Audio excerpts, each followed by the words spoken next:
Ребят, привет! Сегодня поскрипим салонами, выясним, у кого самый тихий или самый громкий салон из немецких, корейских и японских автомобилей. Для начала Audi A6. Пробег 7000 километров. Практически новая, чтобы было слышно.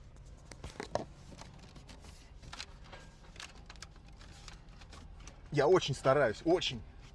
BMW M3 Competition, 23 год, почти новая, 18 тысяч пробега на очень жирной комплектации. Стоимость почти 10 миллионов рублей. Так, вот этот шатается, не как в Audi, но здесь все нормально. Ну-ка, вот здесь точно заскрипит. Ребят, а как они так сделали?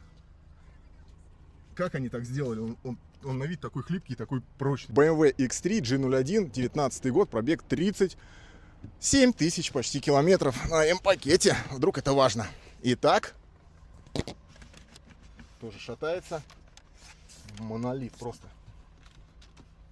Реально монолит. Это я тут кнопочку какую-то нажал. Вообще никаких звуков. Ну-ка, а вот это?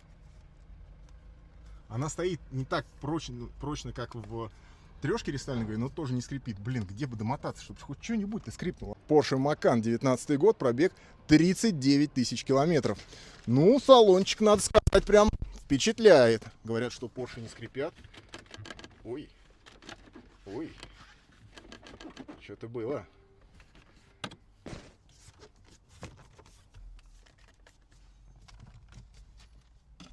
Ага. Пока Porsche самый скрипучий. Passat почти новый, 17 тысяч пробега. Салон, запах нового автомобиля. Очень хорошо оснащен. Кожа, рожа. Он-то уж точно заскрипит. Ну-ка. Слушайте, ну... Есть чуть-чуть. Так. Есть, это тебе не BMW. О, и шатается.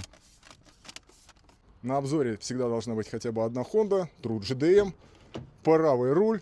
Ну-ка, где тут хваленое качество? Давайте, двумя руками сейчас буду.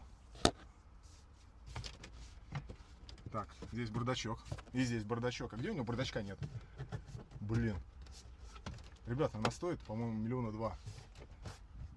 Жесткий пластик везде. Но даже Audi так хорошо не собрано. А, вот здесь вот. Домотался, да, домотался вот здесь вот. Если двумя руками качать, столько бардачков, столько жесткого пластика, и так все хорошо собрано, это просто песня. Японцы, походу, делают вещи, особенно с учетом того, что она стоит дешевле всех.